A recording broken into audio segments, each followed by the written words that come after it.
Welcome to everyone, including Brad and his dog there, who I guess he got monkeypox from. I don't know, but that is not how you get monkeypox. Not from animals. Is it a male dog? Welcome to all of our fans, friends, and haters.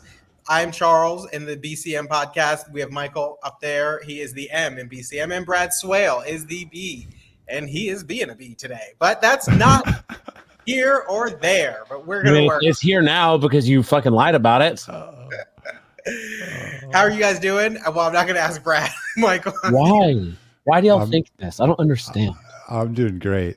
We've got an action-packed show today. We're going to be talking about a lot of fun stuff. Hey, you asked me a question. If I could answer it, I'm doing well too. Thank you for asking. I appreciate it. I'm losing my voice a little bit of laryngitis, but that's what you get when you talk for a living. You know what I mean? I can't relate. I wish I knew what that was like. Maybe you should have some pho after this, or some chicken noodles. Pho. Yeah, not going to happen. Fuck that. But go on.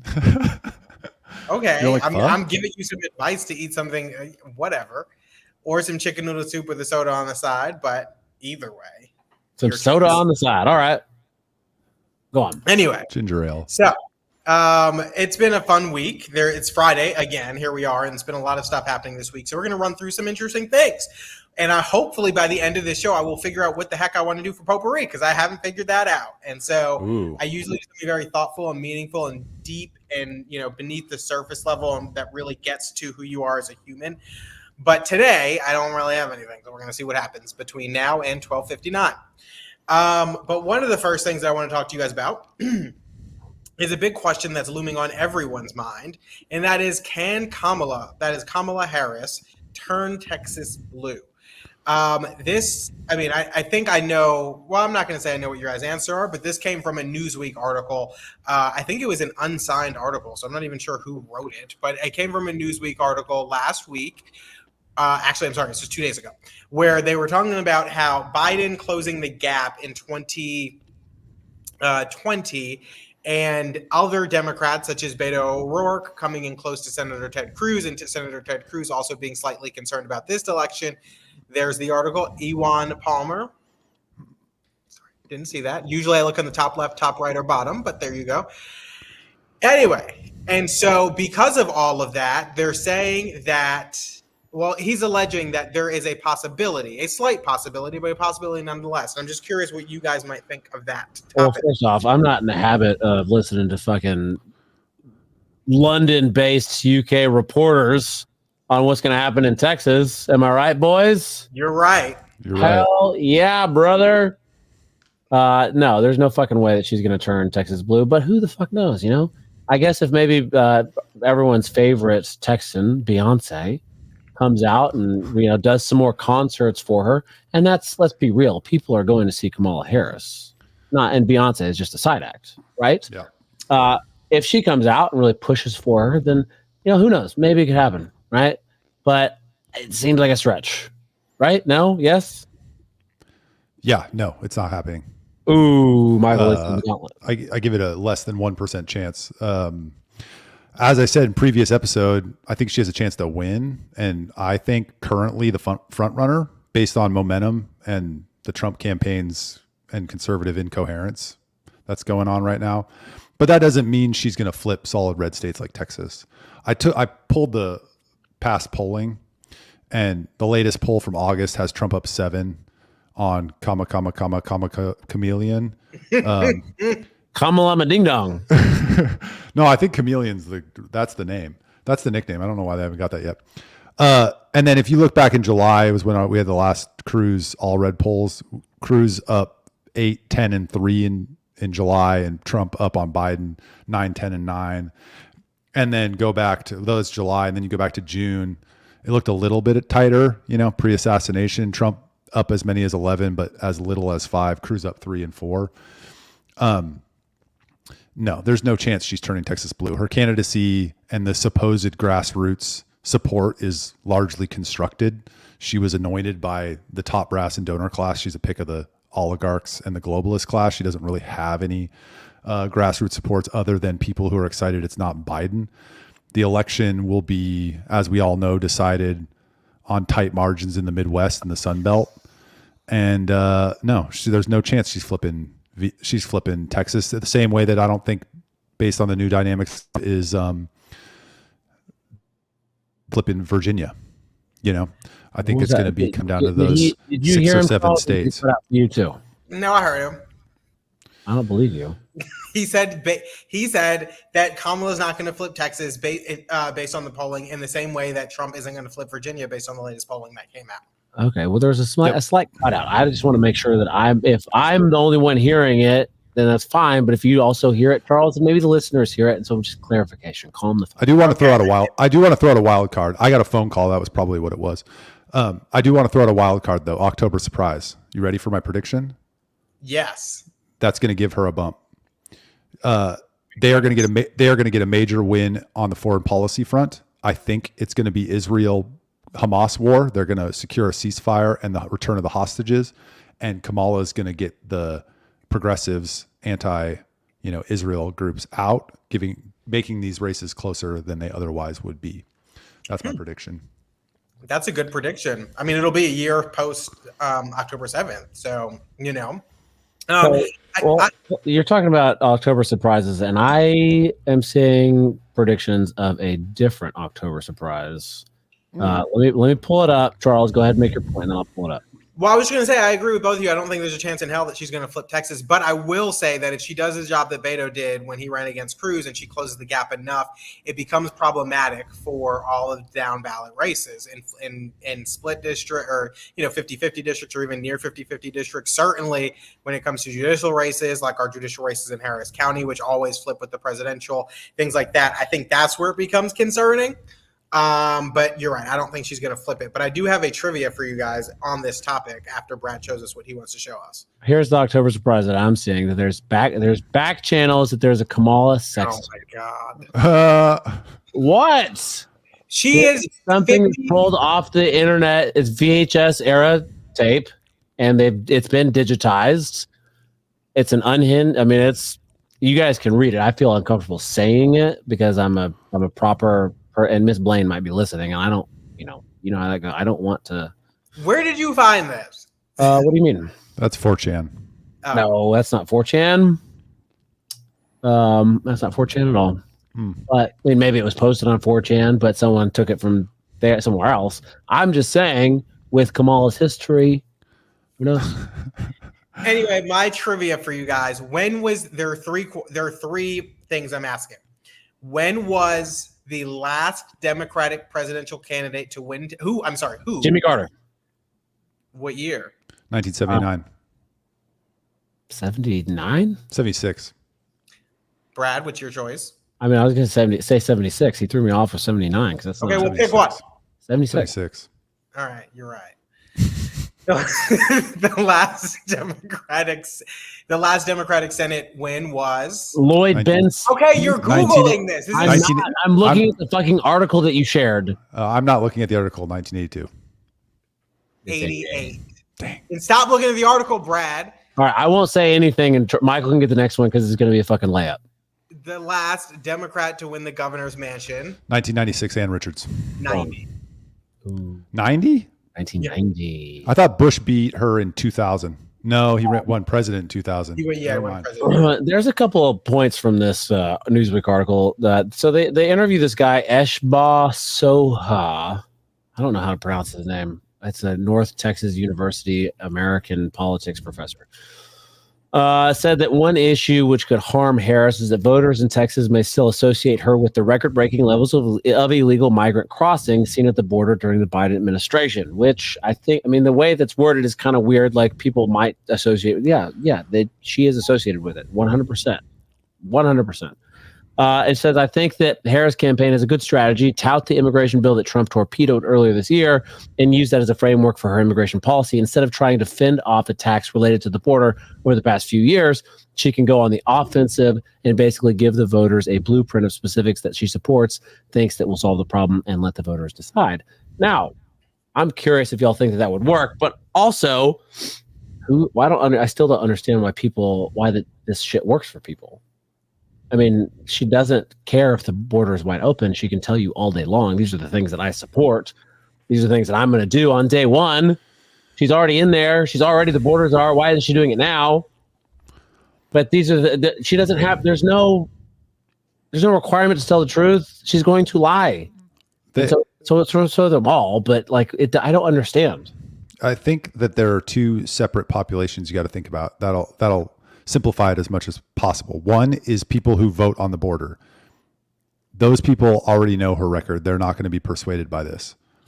They don't care what she says. They know what she has said in the past and what her policies on the border have been in the past. So let's forget about them. Okay. But the second group of people that don't vote on the border, they're the independents in the center that are going to vote more generally on issues, one of which is the border.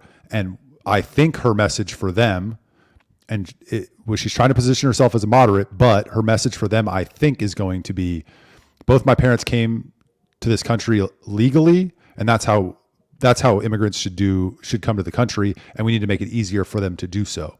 And she's trying to moderate with that crowd. I'm strong on the border. I support legal immigration. That's how my parents got here, and that's what I want to do as president. She's moderating for that crowd so that she doesn't seem like an open borders extremist, and that will work on the center. Sure, I agree with you that it will work. I just don't know why the center will believe her. I mean, it's the same. Everybody believes whoever they want to believe, right? They just believe whatever elected official or politician saying the nicest thing to them at any given moment. Sure. We were told prior to Trump's first term, he was going to build the wall and complete it, and Mexico's going to pay for it. Never came to fruition, but yet we're still believing it the third time around. What are you, some sort of like anti-Trumper? What the fuck's wrong with you, huh? Mexico did pay for the wall, and it's the Democrats that blocked it, man. What the fuck is wrong with you? Huh? Yeah, it's a battle over the center. You need to turn down your microphone just like a hair. It burns out a little bit, just a hair. Yeah, I just don't know. I don't understand why people believe it. They get lied to all the time.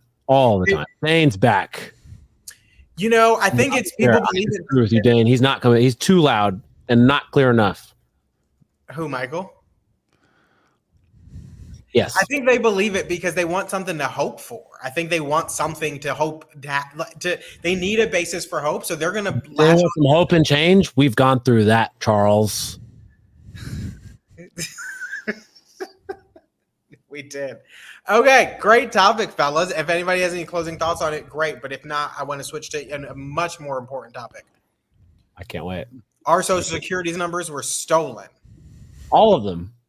Well, 2.9 billion of them, and they're selling for $3.5 million, which I feel like is a little low. Well, hold on, stop. You feel like that sure, the price might be low.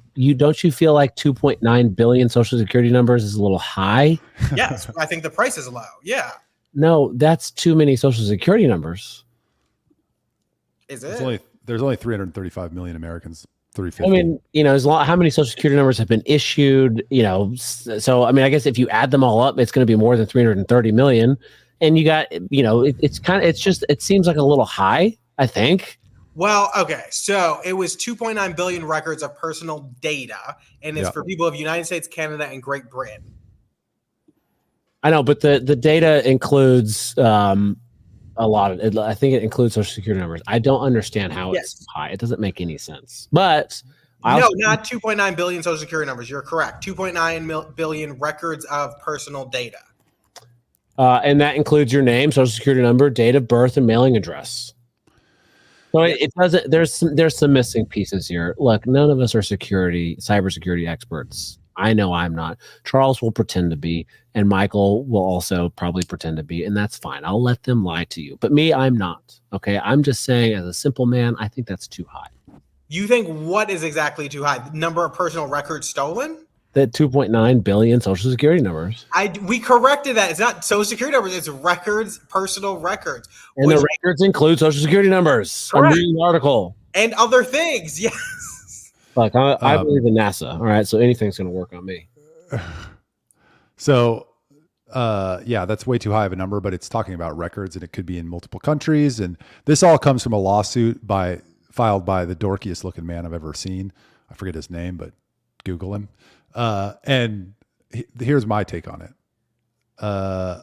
It seems like one of those fear mongering stories that they're just put out there to distract us from other stuff. And the government, Google, and all those companies already collect all of our information, including our social security numbers, our credit card numbers, our bank account numbers. And I'm much more concerned about that than this lawsuit alleging that some company didn't secure their data. The LA Times is victim blaming, by the way, which I think is disgusting, especially in this case. The end of the article says your worst enemy may be you, and explains all the reasons why you may be the problem and not the criminals, right? But also, social security numbers, we're forced to have these things. Can we, Michael, can we not have I think we can not have one, right? Yeah, you can. But it doesn't allege who did it. Wait, you cannot have a social security number? You cannot have it. Then you lose some benefits. Like, wait, seriously? Like, I can get rid of mine right now. No, you can't get rid of it. One of my best friends in the world, they had their child in their house. Oh. And there's probably no record of her. Yes. Okay, I agree with that. I thought you meant I can get rid of mine and I don't have to have one. No. I think that you can. There's probably a way to do it, but they're going to make you jump through some fucking hoops. They do tell you it's the USDOD, the hacking group USDOD. That's the one that did it. That's what it says. But are you sure USDOD doesn't stand for United States Department of Defense? Yes, it says the hacking group USDOD claimed in April. Okay. All right. We'll see when people act like a bitch. I'm gonna call them a bitch. All I said was, "Are you sure?" But isn't this kind of fucked that we rely so much on our social security numbers because the government makes us? And then, like, the government doesn't do anything to fucking help you, like, if shit like this happens?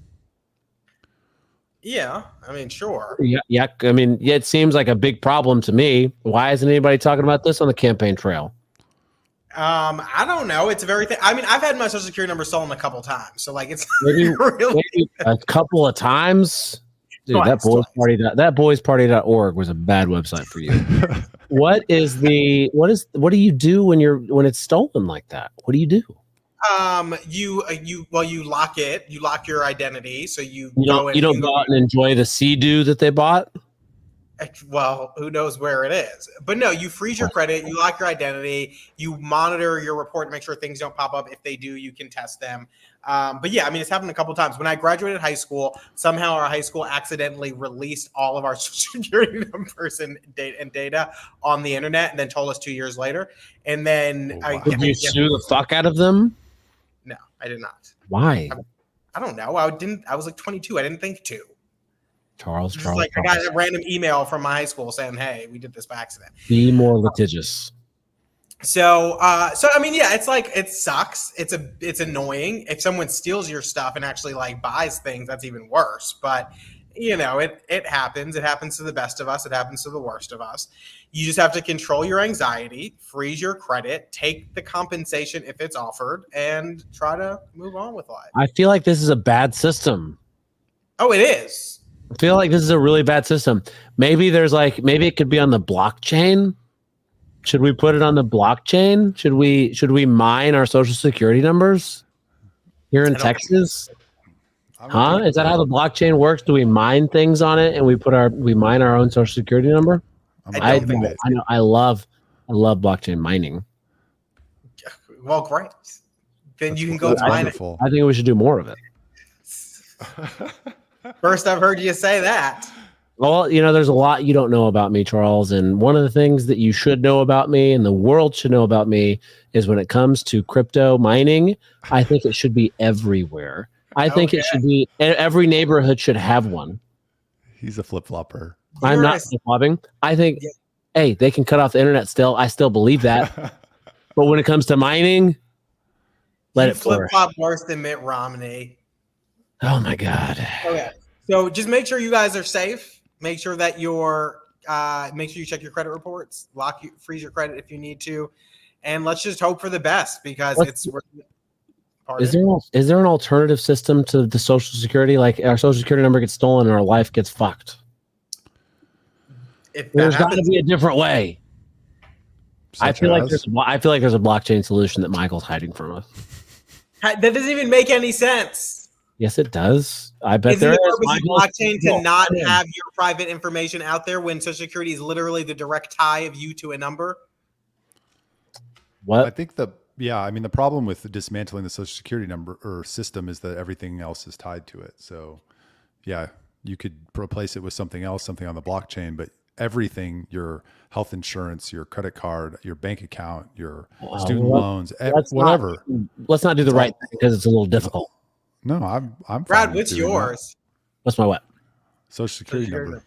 Oh, what's my Social Security number? It's already out there. It starts with 666. That's all I'll say. Oh, so it's such a stupid system, but you won't share your Social Security number with us. That doesn't make any. That's the dumbest thing I've heard you say. Okay, cool. How many Social Security numbers do you guys know by heart? How many do you know by heart? I know mine by heart. I don't know anybody else's. I mean, I got my kids written down somewhere in a very publicly viewable place. It's probably not the best idea. What do you mean? I want someone to get out there and build credit for them. You know what I mean? I only know mine. Oh. Do you know other people's? 3. Well, mine and 2 others. Who are the other people? Why do you know their My parents. what? Why do you know your parents' Social Security numbers? What's your I think I've had to Social use Security them number? for things in the past. I don't know. I don't. I have my dad's committed to memory. I can remember like 90% of my mom's. I know what's 90%. Okay, I wonder how many numbers that is. I know the last 4 of my dad's, but he's dead. So, way to go, Charles! Open up an old wound. Do you want to go on to the next topic? Yes. Yes. Oh, damn. No. Come on, Charles. Come on, Charles. Well, it's not an easy segue. The next one was going to be about the 61 people who died in the Boeing aircraft. Oh, come on, man. Okay, I'm sorry. No one died. You're such a bitch. You couldn't even, Anyway. you couldn't skip this one and save it for another like later on in the show. I need some time. Okay. All right, we're going to I actually don't know anything about this story. What is that? What happened? 61 people, Boeing, they died.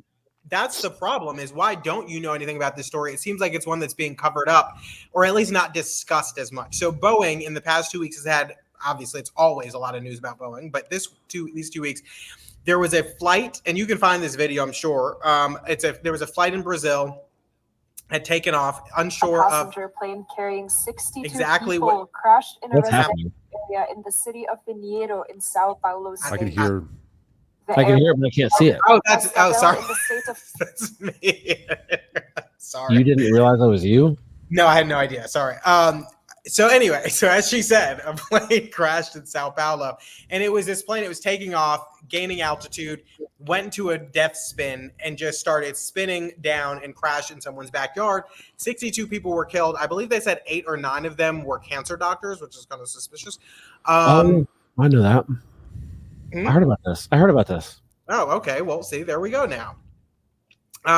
It was at 17,000 feet, and the thing just straight up stopped and started spinning. And I've spoken to a couple pilots asking them why something like this would happen, and there's a lot of discussion as to why. Why are you looking at me like that? You spoke to a couple of pilots? Not yes, like I mean, not for like the show or for like a different project or. no, because I was curious about this when it happened, and I asked Do you know pilots? I just think it's that's great. I'm not saying it's a bad thing. I'm not making fun of you. I just think it's interesting. Like, Yeah. For you, I mean, not a lot of them, but like 4. That's a lot of pilots to know. I don't know. I don't know any pilots. Michael doesn't know any pilots. Michael, I'm sure you know a pilot, and think so. I know one that we both know. My grandfather was a pilot. I know a pilot that we both know, and We're not talking about a World War II pilot or something. We're talking about like a commercial airline. No, I'm not. I know one commercial airline pilot. I know 3 people who have their pilot license and fly themselves places. Oh yeah. I know some people who fly themselves around. I mean, you could call them up. Like, I know people that have private jets and stuff like that, and like might maybe have the pilot's license, but I don't, they're not my buddies. I call them up, say Yes. what's up. Yes. No one knows that many pilots, Charles. It's not 4. It's not a lot. Hey, is one of them Candy Owens? No, I can tell you that one is a friend I have who flies for United. One of them is the vice chair of the Harris County Republican Party who owns an airport and is a pilot and has a pilot school. Very easy connection there. The third one is someone that both Michael and I know, really great guy, local here in Houston. And then the fourth one is just somebody I know with a pilot license. I didn't ask the fourth one. Can't be that good if he's a local here in Houston. He lives in Houston, is what I'm saying. And I'm saying that means maybe he's not that good. Why are we arguing? none of this has anything to do with the story at all. Correct. No, why we're off on this tangent. You bite. I do every time. Every time. It's true. And so it don't even so anyway. So I asked a couple pilots, and they, from what I heard, everyone seems to be kind of unsure how this happens. They're saying that when you go up, it could be ice on the wing that could cause this. But what's very weird about it is that the plane kind of just stalled and stopped and then started like falling like this, whereas you would expect like a plane to like fall like that. So it's kind of weird. And then 62 people died in this crash. I don't believe anyone on the ground died, but very weird. But the reason I bring this up is that Boeing, a couple days before that, I think you guys have probably heard about these astronauts that are stuck on the Boeing Starliner because it cannot I'm sorry. Nobody said that? Oh, no. Because the multiple fuel thrusters are failing and they now need to be rescued, and they've been stuck on this Starliner for 71 days. How many astronauts did you ask about that one? 0. But I do know one. What? I don't know an astronaut. We follow each other on Twitter. Okay, that's that. Okay, whatever. So I'm just curious, Charles, do we attribute this to incompetence or do we attribute it to malice? I'm confused. Well, I don't know. I mean, I think with Boeing, it's a serious question because Boeing keeps having these issues. Yeah. And there was an interview or a documentary a couple months ago that showed someone who snuck into a Boeing facility and was pretending to work there and was asking people what they thought. And some of them were incompetent, but some of these people were straight up like, yeah, we just put tape on this because like, what else are you going to do? And then they even asked one of the guys, like, would you trust your family in flying in one of these? And he was like, no. So that at a certain point that becomes malice when you have people who actually work on building these planes and they will not let their family members fly on it. And also in this documentary, they showed that Boeing was unveiling a new plane at one point and it wasn't done.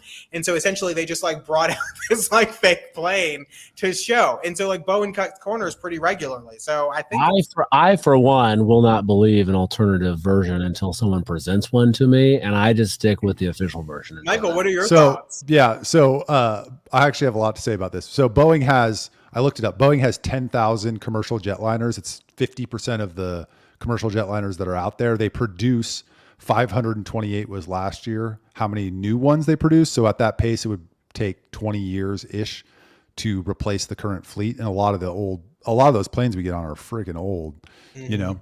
And then I pulled reports of something happening on a Boeing plane from the last year. So 8 months ish. Okay, so Alaska Airlines, remember that in the door piece blew out, door ripped off midair. That was January. Then after that, Japan, a flight from Japan canceled takeoff because the cockpit window cracked and was split open. Then another one had an engine failure over Miami. Social media posts showed flames coming out of the airplane. Then one out of Atlanta, front nose wheels fall off and rolls away on the tarmac. Then one in New Jersey had stuck rudder pedals. A flight from San Francisco to Japan rerouted to LA because its wheels fell off. Sydney, Australia, mid-flight technical issues resulted in the craft dropping mid-flight, injuring 50 people on board. Another one from Sydney to San Francisco turns around due to a fuel leak. And then finally, in April, San Francisco to Medford, Oregon, which is the airport I fly into when I go home, arrived with an entire exterior panel missing. So that's like, I don't know, 10 or 11 out of 10,000. I don't know if they were the same plane or whatever, but. And let's minus the Brazilian one because Dane just told us that it was an HCR 72. So, but even there are still like 95 instances. Did you reach out to one of your pilot buddies to ask if the AR? So it seems like we're not doing that. It seems like that's a lot of incidents. And then to, bring it all back, we had that Boeing whistleblower who was telling everybody that they have some lax safety standards. And then he mysteriously is killed. I mean, commits suicide. And I think people are right to be like, what is going on at Boeing? And the market somewhat responded. Kayak reported in April that people who select they don't want to be on a Boeing flight as part of their search was up 15x. Wow. I didn't even know you could do that on Neither Kayak. did I. So I mean, you I know, do look at the type of plane, not because I have any idea of what it means, but just to see what it says, like when I'm booking. But like, I never thought that you could search to not be on like a Boeing flight. Yeah, and the searches were up 15x. So you would think, given the state of Boeing and all those examples I just gave, that a competitor plane maker might come into the market and like have an opportunity to make some money. But we all know Boeing pays off the likes of Nikki Haley and other politicians to make sure they get those lucrative contracts. And their stock price, I looked at it this morning, and it crashed after COVID, or in the COVID crash, and it's never recovered. Can you use a better word, please? What? It crashed. It's not very sensitive. Oh, yeah, it went down very significantly in Thank the you. COVID, and it never recovered. I remember buying when it was at the bottom at 90. But it's only recovered to about 175, which is 50% away from its, its high. So, but the point being, the market isn't responding to these things, or people who buy stocks, which is kind of interesting to me.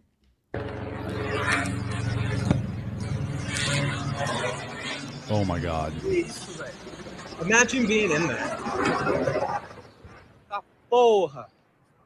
What's he saying, Charles? Caralho, He's in bicho. Boeing. That's what he's. They're Boeing. Fudeu. Oh, There's another video of someone who's in that backyard and they're recording like the rocket. It's horrific. But I mean, imagine being in that and like you're just dropping. So like you feel in your stomach as you spin. Like, what do you do? What do you do? Nothing. Nothing. That's you're just screaming or being You silent. put your face mask on first before helping others. Ask for another Bischoff cookie, like to get you through the ride. Like I don't know. It's Do you ridiculous. think they have those in Brazil? I think it's like plantain chips. I don't know what they have. I'm just curious. I mean, Dane's right. I mean, I'd be praying. That's it. That's the only thing you can do at that point. I mean, you try to time it. You jump when the plane hits the ground. oh, is that how it's like an elevator, huh? Yeah, exactly like an elevator. That wouldn't work. Anyway, it's interesting. Don't do anything, Michael. How about that? Trying to offer real solutions here. I just don't see how it's not a bigger deal. I mean, we've talked about it as a society a bit, like here and there, but it's like you would think that would be more alarming that there are that many instances. Well, we got, we just had a coup and a president almost got assassinated. So there's been a lot of stuff going on. Why did Biden drop out? Why? Well, if the CIA hadn't done both those things, why we wouldn't be talking about them? Charles, Okay, quick question before we transition. What is the worst flight story that you guys have? I don't have that many really bad ones, but I was flying from Italy to Turkey, and I was sitting next to a dad and his daughter who I think were from Turkey. did they keep plane- gobbling? Is that why you thought that? What? Were they gobbling? Is that why you thought they were from Turkey? Keep it going. Tell us the story. Because we were flying to Istanbul. I don't know. Is there turkey? It's turkey. Turkey's gobble, gobble, gobble, gobble. God, That one didn't land. right away. So the dad gets up, goes to the bathroom, and the plane just starts. Like, I've been on shaky planes before. This one was, and she starts just screaming, and I'm, somewhat freaked out. I don't really get bothered by turbulence, but it was pretty bad. And she is screaming. So I held her hand, and it stopped, and it was stressful. We'll just say that. Oh, that's nice of you. Look at you. I'd be like, shut up. Like, we're all gonna die. Brad. I was like, Worst. I mean, I can't think of anything where there was like bad turbulence or I thought the plane was going to like It crash. doesn't have to do with like the plane itself, just your worst. I know. I'm getting there, Charles. Calm down. God, I'm just prefacing it. I don't think that anything like that's happened. I know I've flown my fair share, and I just don't remember something like that. That people did have sex right next to me while I was on a plane once. Really? It was interesting. It was on an international flight on the way back from Japan, and these two people were fucking right next to me. Were they Japanese? Were they Japanese? Was she wearing Japanties? I don't know. That was a good one. That was good. That was better than the No, Gobble Gobble. they were not. They were not Japanese. I mean, as far as I know, they were Americans. But Go what do you figure. expect? What other people would do that? Yeah. English. The English would do it. Not the Japanese. What's yours, So Charles? they just put a blanket over and just like it was and I don't know how nobody noticed. I feel like I remember like the old couple either in front or behind me, like kind of eyeing like what the fuck is happening back there, and I'm just like I'm sorry guys, I They can't. just put the armrest up and No, I don't know. I don't think so. I think that she just sat on top of his lap and did the thing. Okay. Well, you gotta go. You gotta go. Mine was I was flying back from a music festival, I think. Yeah. And there was two girls next to me, both clearly had a long couple days of partying. And this girl immediately next to me, I guess, got airsick. And so when we started taking off, she's like, she puts her head down and you can see she's like moving and just trying to get comfortable. So they take out the bag, which I didn't even know the bags really were there. I thought that was always like a joke. So her friend takes out the bag and gives it to her. And we're ascending. I mean, I don't even know that we're at like 5,000 feet yet. And the girl goes to throw up. And instead of like throwing up like this or in the bag, she throws up like this, like with her hand closed at her mouth. And so just she went. did it. Shot out. Oh no! It shot out and up, and so like the guy in front of me has headphones on. He doesn't know what's going on, and he's like feeling his hair. And he's like, "What is that?" And then he smells it, and he turns around and starts going off. It slaps me in the side of the face. I had to like take my sweater, and so I get up to go get the stewardess. I'm like, and she's like, "Sit down, sit down." I'm like, "I can't sit down." Like, those girls just throw up. They're like, "Sit down. We're going up. Like, we'll bring you stuff." I go sit back down. They bring me a freaking not wet wipe, but the things they give you. That's what they bring me, and I'm like, huh? A hot towel? No, like No. the COVID wipes. The COVID wipes they give you. the sanitary wipes. That's what they Yeah. give. This is horrible. And so once we leveled off, I went in the bathroom, cleaned myself off. It was horrible. The only other time, it wasn't really a bad time, but have you guys ever flown into John Wayne Airport John Wayne Airport. in Where's Newport John? Beach? It is. No. It's weird because right by Newport Beach, it's very expensive. They have, I guess they pushed for regulations that limit the sound of the airplanes taking off and landing at this small airport. So when they land and when they take off, they go straight up so that because if a certain amount of sound decibels, if it hits that neighborhood, they're charged. Each airline is charged. So they go like straight up. So if they're landing, they come straight down as well. And sometimes they miss the runway and then they have to take back off and go over and come back around. It's just really terrifying. And so that happened a couple times. But. So going back to the plane crash in Brazil, the scientists, the cancer researchers, that the reason why that's part of the news story, I think, and all the online chatter is because those researchers maybe had some, interesting findings about how to treat cancer, perhaps cure it. One report saying that the guy figured out how like a 90% what is it, the remission rate, right? It's pretty high. Yeah. And what could be causing a surge in cancer nowadays? I wonder. Michael? Can't be the vaccines. Can't be. They are safe. They are 100% safe and effective. If you get them, you will not transmit the disease, and you will not be hospitalized. No one said that. You're No welcome. one said You're any of welcome, this, you too. Michael. All right. All right. I just wanted to make that clear. That's why those cancer researchers. That's what people are saying. Well, that's good information to have. I hope the cure wasn't on the plane with them.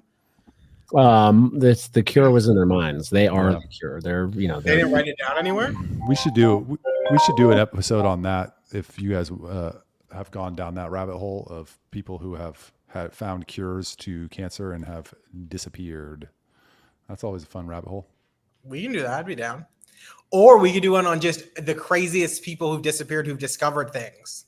They disappear. They disappear, Michael, because of incompetence, though. So the next topic, Correct. which is the potpourri, Krispy Kreme. Is it crispy or not? I've never had a Krispy Kreme. What? Never had one. That's what you were going with? It's definitely not. It's definitely not crispy. The sugar is like, I wouldn't call it crispy. When I think crispy, I think a chip not a sugar glazed donut. But the sugar glaze is like a nice little crisp when you bite into it. It's like There's like another It's word like- for that. it's like a little crisp. Okay, that wasn't the real potpourri. Oh. The real potpourri, we'll get to it. But before we get to the potpourri, I want to talk about this Dallas State Fair situation. So, for those who have not seen, the Texas State Fair came out and said that it was going to be a gun-free zone this time. They were going to prohibit guns. This is on the heels of the shooting at the State Fair last year, and they decided that they were, I don't know that they explicitly said that was the reason, but they opposed a ban on firearms this year. And as expected, our fellow conservatives across Texas, particularly the legislatures, got very upset and wrote very strongly worded letters. And the attorney general has now, I think, sent a letter to the state fair saying that they should reverse course, and he's going to be seeking penalties somewhere between the range of $1,000 to $1,500 per day if they don't. Guess your guys' thoughts on this. I mean, the Texas State Fair is a nonprofit. Mm-hmm. What's the fine? $1,000 to $1,500 a day. That's what I saw. I'll double check on that while we talk. But yeah, I thought I saw 1,000 to 1,500. I mean, what kind of punishment is that? I mean, that's the same as like, I don't know, Google in some antitrust lawsuit, they, defraud people for $10 billion and they get a $100 million lawsuit. Like that is not going to stop any, like that's small potatoes. Yeah, right? In his letter to the city, Paxton said he could seek civil penalties between 1,000 and 1,500 per day. How long Per does day the of the fair or per day of them having the policy? Per person that is disenfranchised of their Second Amendment right, that is, or just the whole idea. No, it just says the letter says Dallas has 15 days to fix the issue. Otherwise, I will see them in court, and he will seek penalties between $1,000 and $1,500 per day. I'm sure it's just a number because they were putting it there to have something. I mean, it probably has to be reasonable under civil law, I would guess. So he's suing the city of Dallas or the state fair? The city of Dallas, because the city of Dallas owns Fair Park, where the state fair holds the park. So the taxpayers of Texas are going to sue the taxpayers of Texas, and the taxpayers of Texas are going to lose. This is stupid. As usual, yes. I mean, So dumb. that's a solid point. There needs to be personal recourse for these people that make these decisions, and then they lose a lawsuit. The taxpayers can't foot the bill every single time a politician or a public official does something illegal. I don't disagree. It's frustrating. I mean, yes, you usually have the taxpayers footing the bill, yes, and then footing the defense. And it's not right. It should be the elected officials, if they permit this. I think this is slightly different because they didn't explicitly permit the state fair to create a gun-free zone. They just annually give the state fair this spot, and the state fair decided to do it. So it's a little weird. I don't know what the angle is there. I guess the city could come in and say, no, you cannot do that. So I've forgotten this happened. There was an active shooter last year. Yes. And I had forgotten about that. But still, I think it's dumb that they're going to sue each other and the taxpayers are going to lose every single time, even if the taxpayers win. It's just stupid. The person that's making this rule, this rule, you can't bring your handgun, even if you have a license for it or whatever, into the state fair. If they get sued and they lose, there has to be personal recourse for that person. If Ken Paxton, right, and it needs to go both ways, it can't just be the taxpayers suing each other all the time. That's an interesting angle I didn't think about. Good point, Brad. Oh, the taxpayers are suing the taxpayers over a gun-free zone. I mean, on the policy, obviously, I agree with the people who are saying that folks should be able to carry guns if they're licensed and responsible in the state fair on public property. So on the policy, I'm with them, but I just find this to be a bit of political theater. Yeah. Like I'm just thinking, what about ACL? I don't see the state legislators coming out talking about allowing guns in ACL. Or how about Dallas Cowboy games? That property is owned by the city of Arlington. Texans games as well, right? Texans games, but this, I'm kind of curious. Other than the politics of it, what it makes this instance different for the legislature to feel like they need to write a strongly worded letter and threaten law, and for the AG to threaten letter or threaten lawsuits.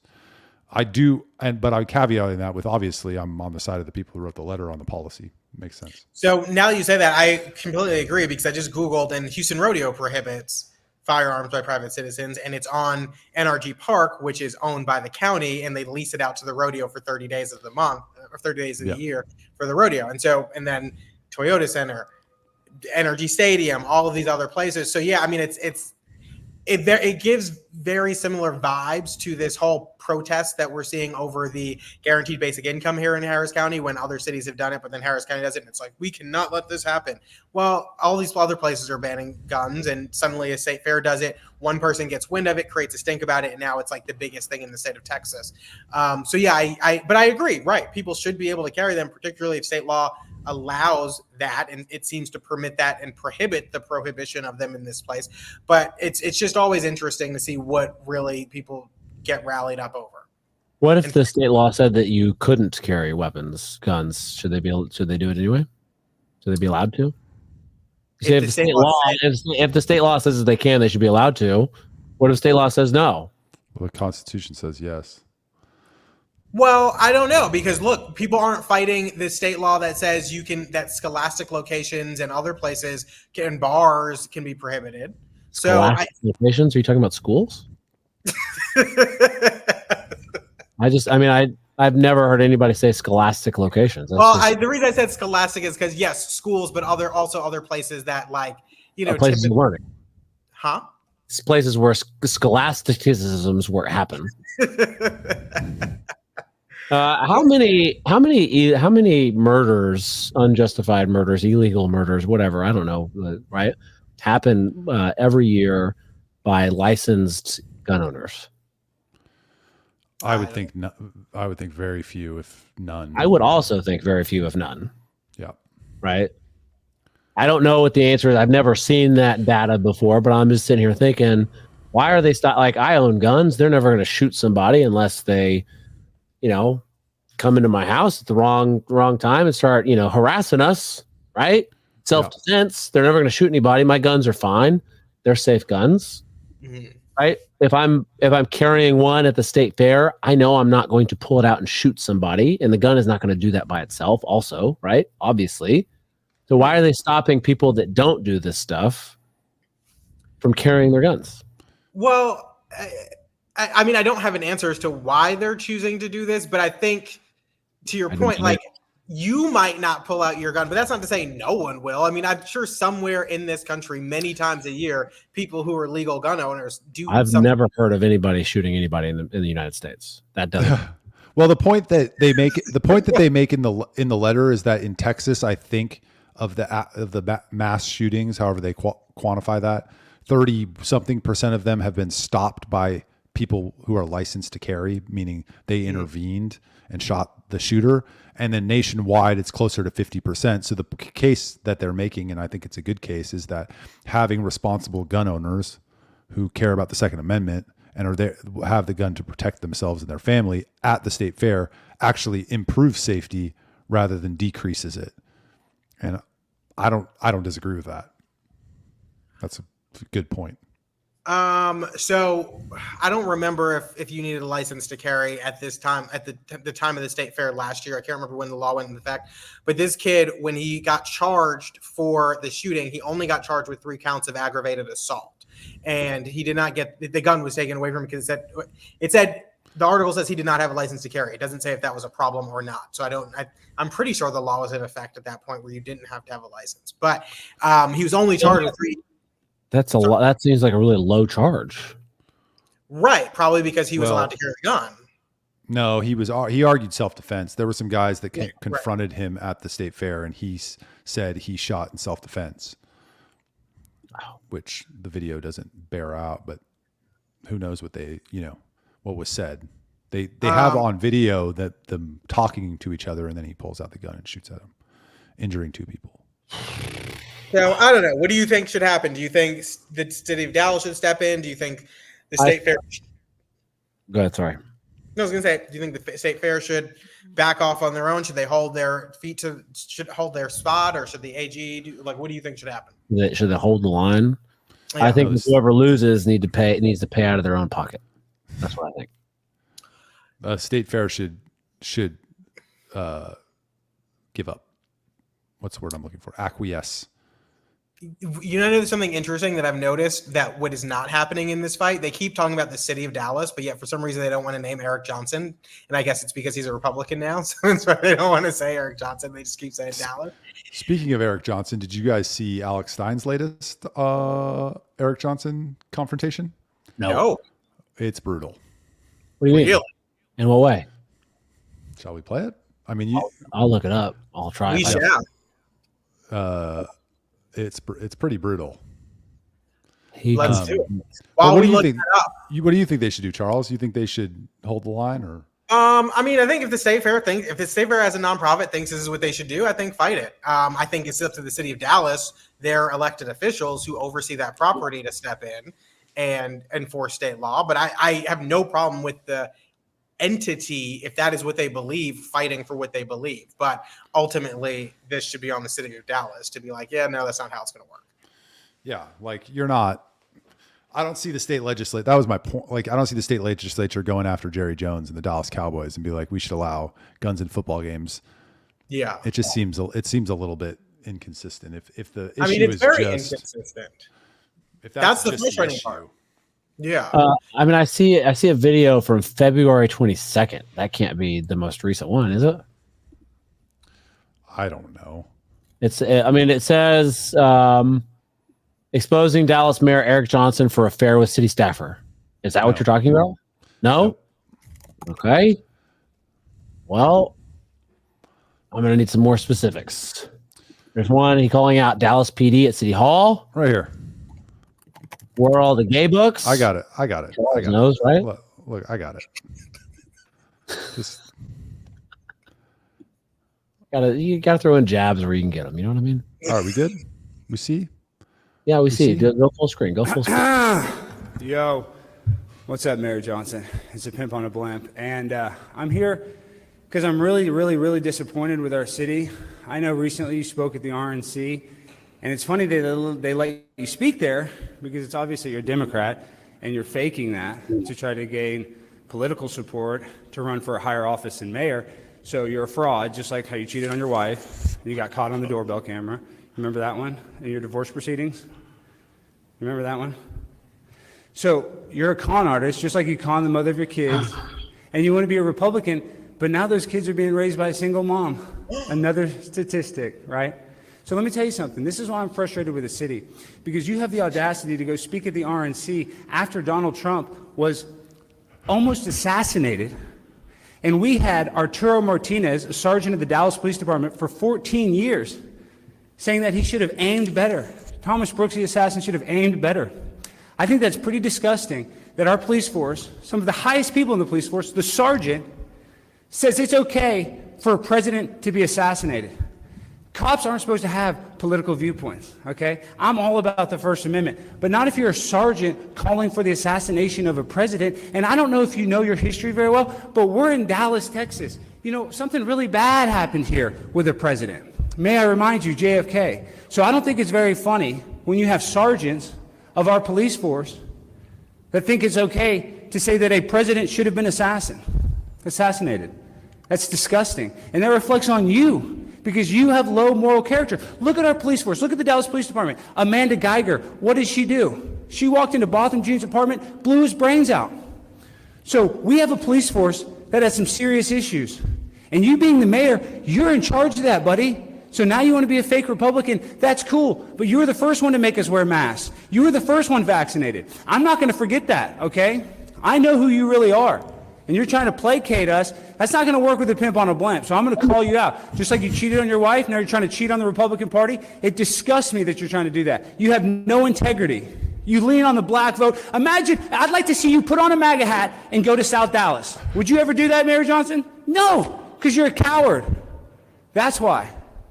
And then let me tell you something. It takes a lot of guts to come up here and call it the Dallas Police Department. You can smirk and laugh all you want. You think it's so funny that your police department is calling for the assassination of a president. That's so funny. Get that on camera. That's so funny. You got that little smirk on your face. Well, I'm not a bitch ass like your bitch ass. You understand that? So there's another word coming. Oh, right. That's wow. What word did you think he was going to say? He came in hot. So the first 25% of that I thought was unnecessary. The whole this stuff about his wife and stuff come Dave on. got it. Brutal.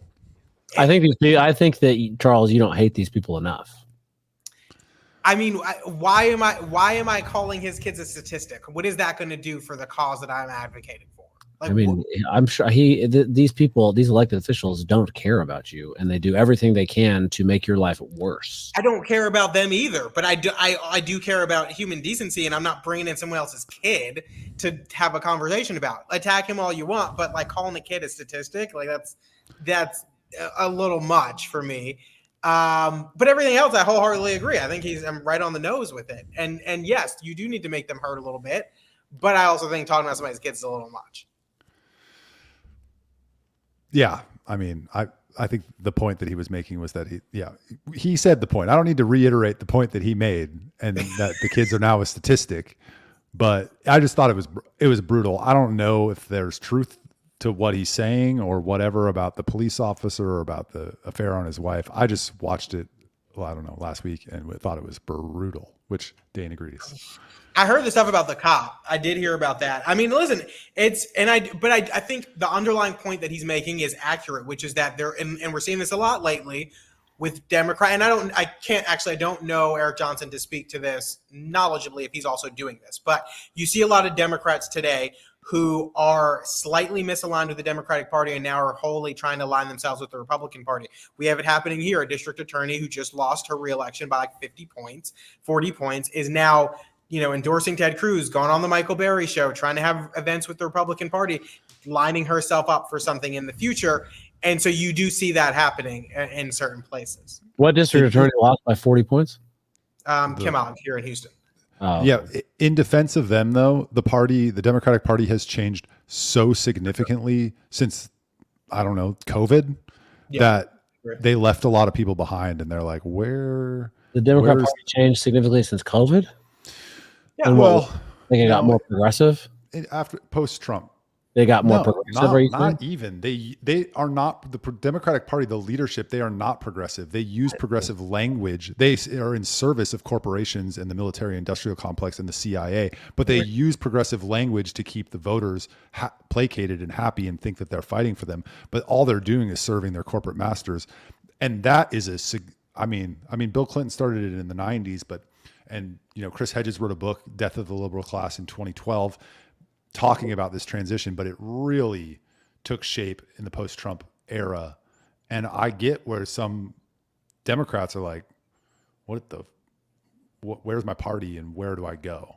And we only have two options. So I sympathize with them a little bit. I hear you. My mom's the same way. She's like, listen, I don't know who I'm voting for. I can't take this anymore. The Democratic Party's not what it used to be. My grandmother used to be chair of the Democratic Party. Same thing. It's like, I don't know what I'm doing. They're not excited about the coup and Kamala Harris? No, neither one of them. Oh. My mom really doesn't like Kamala Harris. I would say she doesn't like her. She doesn't feel that she is a good leader, and she thinks she laughs a little too much, I think. And Mom not like Indian women? Ask her. She's watching. She should come on the show. I've asked to bring her on the show. She's heard me say that. I don't know. I don't have her number. I can't call her. She has plenty of Indian friends. One of her closest friends is an Indian young lady that she works with. But that would be a super interesting show if we brought on like 3 disaffected Democratic voters and asked them questions, including your mom, about bringing you up and what kind of kid you were and what kind of skeletons you got in your closet. Your MTV Real World audition tape. I don't think she's seen any of that. I don't know if she knows that I auditioned for Real World. Well, she knows now. Well, I think she probably knows from the last one of the episodes. Do you still have that audition tape? Nope.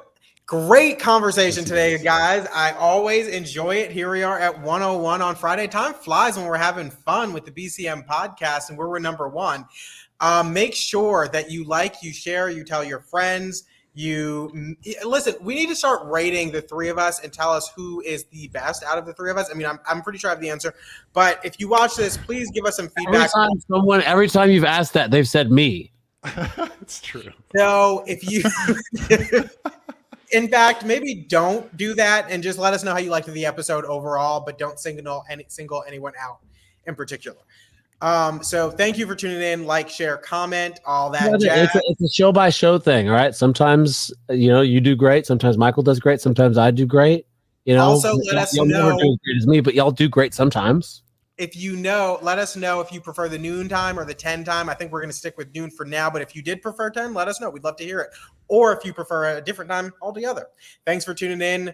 Have a great Friday. Enjoy.